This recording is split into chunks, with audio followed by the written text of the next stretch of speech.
සුබ දවසක් හැමෝටම. අදත් මම ඔයාලට ගෙන්නේ වැදගත් ප්‍රයෝජනවත් පාඩමක්.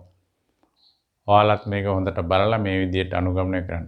මම මෙතෙක් කල් ඔයාලට අපේ රටේ මිනිසුන්ගේ ප්‍රශ්න වලට උත්තර ගෙනාවා. ගෑස් ප්‍රශ්නයට උත්තරයක් ගෙනාවා ලිපක් ඔයාලා. ඔයාලට කිරිපිටි ප්‍රශ්නයට උත්තර ගෙනාවා. ඉංග්‍රීසි ප්‍රශ්නයට උත්තර ගෙනාවා. දරුවන් කියන දේ අහන්න නැති ප්‍රශ්න උත්තර ගෙනාවා. කේන්ති වෙනකොට ප්‍රශ්නයට උත්තර ගෙනාවා. ඒ වගේ මිනිස්යාගේ ජීවිතයට බලපාන ප්‍රශ්නවලට උත්තර මං ගේනවා නිකම්ම කයිවාරු විතරක් නෙමෙයි. හැමෝම කයිවාරු ගැහුවට ලෙක්චර්ස් දුන්නට වැඩක් නැහැ. ඉතින් මොකද්ද කරන්න කියලා එකට තියෙනවා. මම ඒව කරන වැඩේ කරලා පෙන්නන කෙනෙක්. ඒක නිසා ඔයාලට අද මම අරගෙන එන්නේ ලංකාවේ සීනි ප්‍රශ්නයට විසඳුම.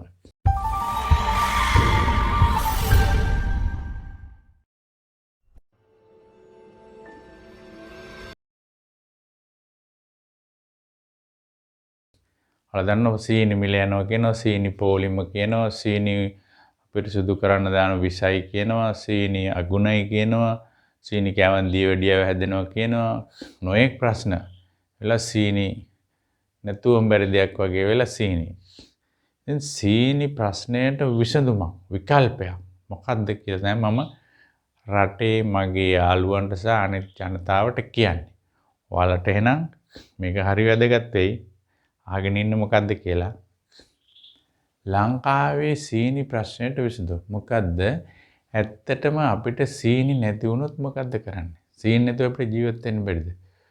සීනි වෙනුවට අපිට ඕන තරම් අපේ රටේ වැවෙන වෙනත් දේවල් තියෙනවා සීනි වෙනුවට පාවිච්චි කරන්න පුළුවන්. hakuru සහ පැණි. උතුරු පළාත ගත්තොත් ඒ පැත්තේ තියෙනවා තල්. තල් ගහෙන් අපිට පැණි හදන්න පුළුවන්, hakuru හදන්න පුළුවන්. ඊළඟට කිතුල්. කිතුල් hakuru. කිතුල් hakuru කොයිතරම් රසවත්ද, ඇඟට කොයිතරම් ගුණයිද? අපි දැන් සීනි කනවට වැඩිය කිතුල් hakuru එකක් ගාලා කහට එකක් බොන්න බලන්නකො. බත් වේලක් කෑවා වගේ. කොයිතරම් රසද? කිතුල් පැණිත් එක්ක කිරි කෑවම, කිතුල් පැණි දාලා ලැවරි එකක් කෑවම කොයිතරම් ඇඟට ප්‍රබෝධමත්ද? දැන් දකින්නත් අමාරුයි. ඒ තියෙන පැතිවල තියෙනවා, නැති පැතිවල නැහැ. කිතුල් පැණි කියලා වෙන ඒවා තියෙන්නේ සීනි දිය කළා. ඒකත්. මොකද ඒවා හීඟ නිසා. ඊට පස්සේ පොල් hakuru. කිතුල් hakuru වගේම පොල් hakuruත්. ඒතකොට කිතුල් ලැබෙන ඕනම පැත්තක. ඉබේ හැදෙන කිතුල්. මේවා කරන්නේ නැත්තේ ඇයි? මේවා කවුරුවත් නායකයෝ පාලකයෝ මේ මිනිස්සුන්ගේ ඔලු හදන්නේ කවුරුවත්. සීනි ගෙනල්ලා හොරකම් කරලා කොමිස් ගහන්න බලනවා මිසක් මේවා දියත් කරන පාලකයෝ නැහැ. රටේ මිනිස්සුන්ටවත් ඇස් ඇරෙන්නේ කියලා තමයි මම මේ දේශනේ දෙන්නේ. ඔයා පටන් ගන්න ගෙදරින් මේක.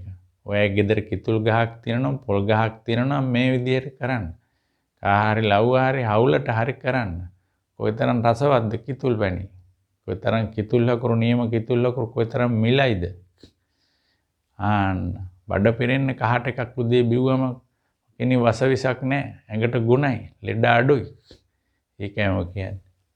ඊපස්සේ පොල් hakuru. කොට කිතුල් hakuruත් අපිට ගස් නගින්න වෙනවා කියන්න පුළුවන් කෙනෙකුට.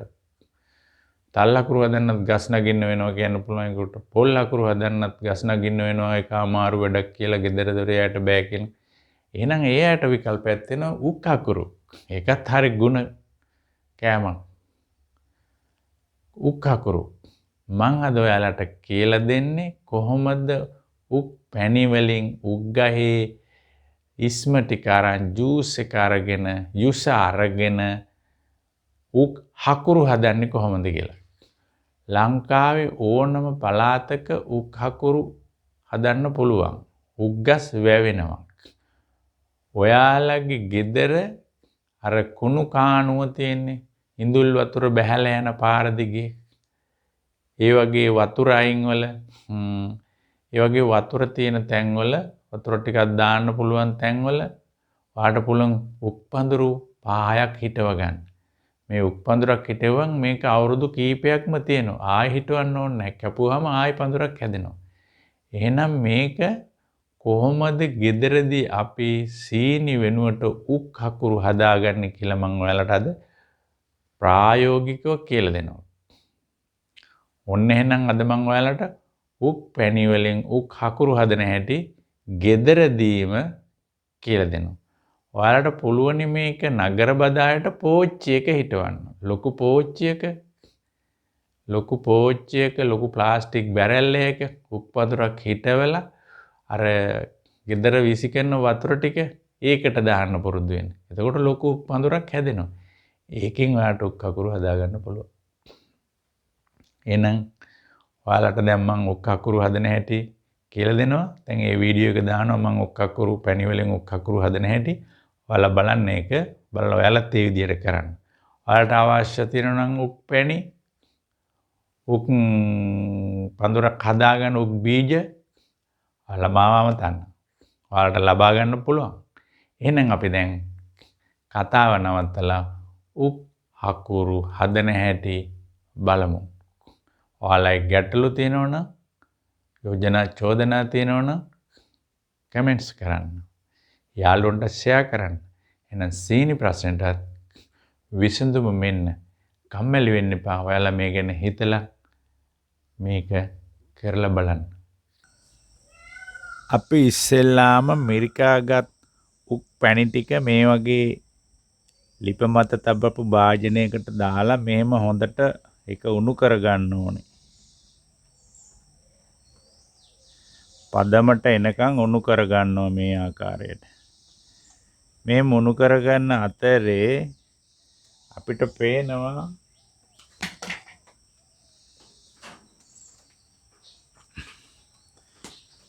මේ වගේ එනවා පෙන වගේ මේ පෙන වගේ එනව ටික අයින් කරගන්න ඕනේ. මේ වගේ එකකින්.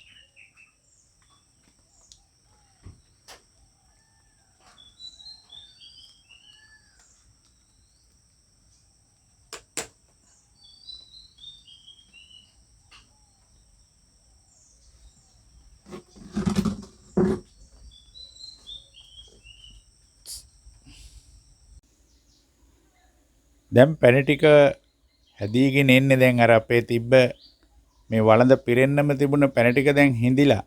ඒ කියන්නේ වතුර ටික හොඳටම වාෂ් වෙලා දැන් පැණි ගතිය එන්න වැඩි වෙනවා. අපිට තව ටිකකදී පුළුවන් ඕනනම් පැණි ගන්න පුළුවන්. තව ටිකක් දුරට රත් කරලා අපිට හකුරු හදා ගන්න පුළුවන්. අපි බලමු දැන් ඒක ඊළඟට කරන හැටි.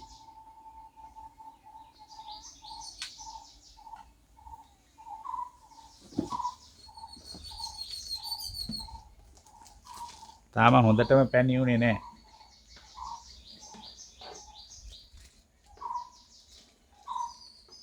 ඔයාලා දැක්ක ඉස්සෙල්ලා මෙතෙන්ටම තිබුණා. මෙන්න මේ ගානට තිබුණා ඉස්සෙල්ලා.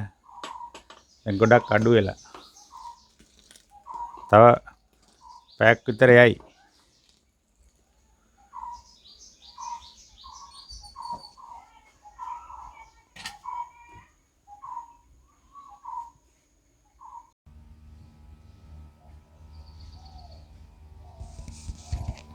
දැන් පැණි ටික හොඳට උත්තර එනවා. ඔයාලට පේනවා ඇති.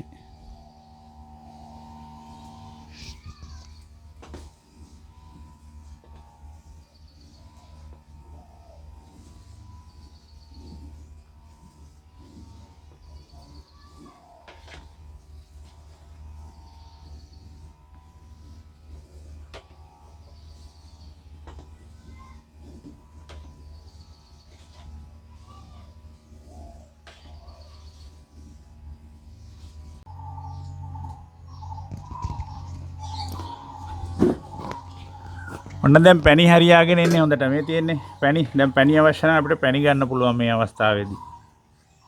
එනකොට මේ තියෙන්නේ පැණි.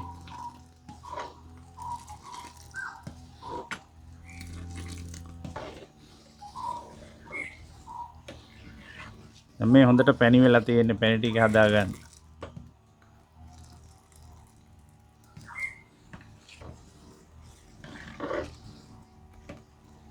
පැණි ටික හොඳටම අරගියා. මේම කෙන්දනකදී වැක් කරෙන්න ඕනේ.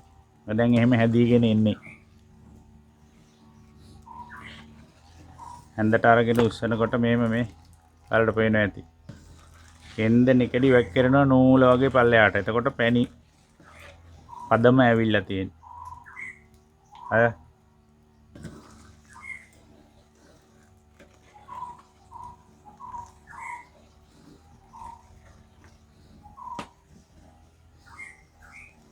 අපිට ලැබරි එහෙම කන්න ඕන නම් පැණි ටිකක් අරන් තියාගන්න පුළුවන්.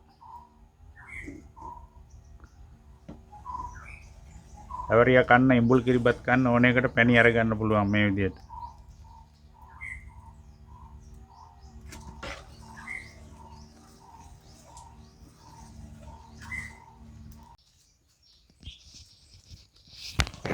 මොන්න හකුරු හදන්න අපිට තව පොඩ්ඩකින් හකුරු හදාගන්න පුළුවන්. මේ පදම ලං වෙවි එන්නේ. ඔයාලට පේනවා මේ ගුරු පාරට පෙනදමදම එන්නේ. තව ටිකක් හයි වුණාම අපි බා ගන්නවා අපිට අවශ්‍ය භාජන වලට. ඊට පස්සේ නිවෙන්න ඇරියාම හකුරු තමයි.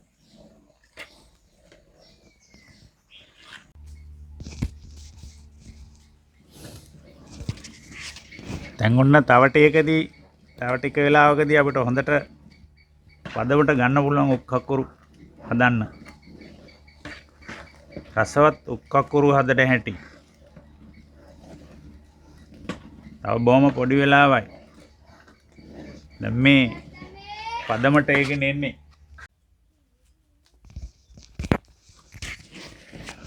දැන් ඔන්න හකුරු හදන්න පදම හරියටම හරියාගෙන එන්නේ නේ.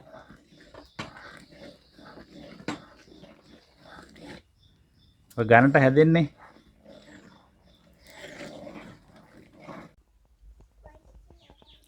පදමට ආවට පස්සේ මේ වගේ භාජන වලට දාගන්න. ඊට පස්සේ නිවුනට පස්සේ අපිට ආහාර සඳහා ගන්න පුළුවන්.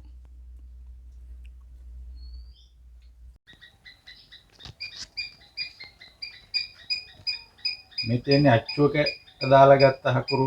ඒ අච්චුවේ හැඩය තමයි මේ හකුරු කෑලි. මේ තියෙන්නේ භාජනයේ හැඩයට ගත්ත හකුරු. මේ තියෙන තාම භාජනයේ.